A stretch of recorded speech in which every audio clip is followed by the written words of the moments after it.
ডিফু অসমৰ মধ্য অঞ্চলত অৱস্থিত কাৰ্বি আংলং জিলাৰ সদৰ ঠাই ডিফু। কাৰ্বি জনগোষ্ঠী জিলাখনৰ স্থানীয় অধিবাসী। কাৰ্বি ভাষাত আংলং শব্দৰ অৰ্থ হৈছে পাহাৰ, সেয়ে কাৰ্বি আংলং অৰ্থাৎ কাৰ্বি লোকসকলৰ পাহাৰ। অসমৰ জিলাসমূহৰ ভিতৰত মাটিকালিৰে ই সৰ্ববৃহৎ। জিলাখনৰ পূবে গোলাঘাট জিলা আৰু পশ্চিমে নগাঁও জিলা আৰু পশ্চিম কাৰ্বি আংলং জিলা আৰু হোজাই জিলা। উত্তৰে নগাঁও আৰু গোলাঘাট জিলাৰ অংশ আৰু দক্ষিণে ডিমা হাছাও জিলা আৰু নাগালেণ্ড ৰাজ্য। কাৰ্বি আংলং জিলাৰ দুটা মহকুমা, এটা ডিফু আন এটা বোকাজান।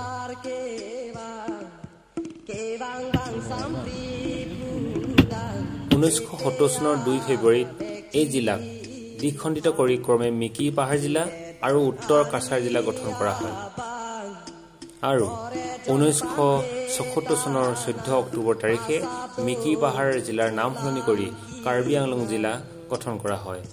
পুনৰ 2016 চনত জিলাখনক পুনৰ দুভাগত বিভক্ত কৰি হামৰেন মহকুমাক লৈ পশ্চিম কাৰ্বি আংলং জিলা নামেৰে এখন নতুন জিলা গঠন কৰা হয় আৰু বাকী থকা অঞ্চল বৰ্তমানৰ কাৰ্বি আংলং জিলাত থাকি যায়।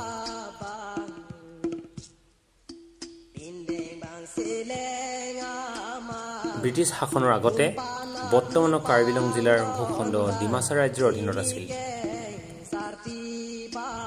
কাৰ্বিসকলৰ জনগোষ্ঠীয় যি সুৰা বা মদ সেয়া হৰলাং বুলি কয়, অৰ্থাৎ বগা লাও পানীৰ দৰে, আৰু আৰাং নামৰ এবিধ জাতীয় তেওঁলোকৰ সুৰা পোৱা যায়, ঠাণ্ডা পানীৰ দৰে দেখিবলৈ।